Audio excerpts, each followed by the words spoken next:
Pemirsa, Direktur Eksekutif Perkumpulan untuk Pemilu dan Demokrasi atau Perludem Hoironisa Nur Agustiati menilai kampanye peserta pemilu di media sosial menjadi ruang gelap yang tidak jelas penindakannya.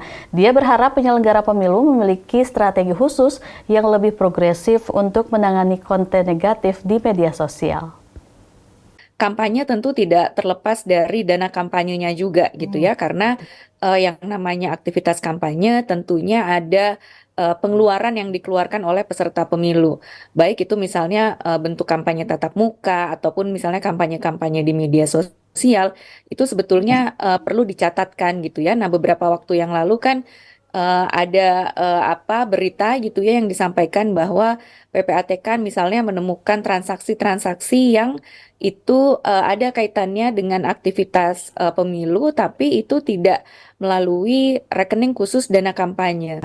Lalu juga kalau dikaitkan dengan kampanye di media sosial, salah satu tantangan kampanye di media sosial yang juga berhubungan dengan dana kampanye adalah kita juga tidak bisa mengetahui secara transparan berapa besar uang yang dikeluarkan oleh peserta pemilu untuk misalnya membayar influencer gitu. Nah, tapi memang untuk bisa mengawasi media sosial memang perlu betul-betul kita punya strategi khusus gitu, karena kita juga misalnya pendekatan kita adalah pendekatan untuk take down gitu ya. Misalnya ada akun yang kita rasa menyebarkan konten-konten negatif lalu di take down.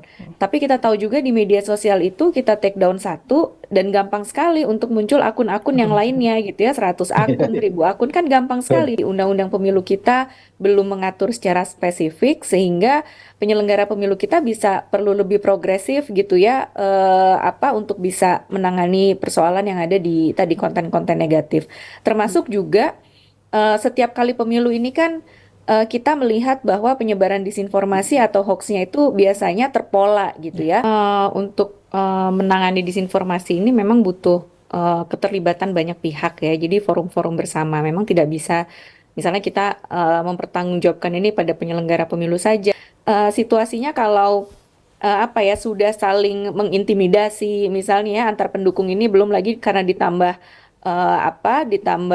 bumbu-bumbu tadi ya, hoax-hoax di media sosial, saling mengintimidasi misalnya, saling bully misalnya, itu kan sudah juga menjadi tanda-tanda bahaya untuk demokrasi kita. Jadi penting untuk kita mendorong juga supaya ekosistem digital kita pun lebih demokratis di setiap kali penyelenggaraan pemilu.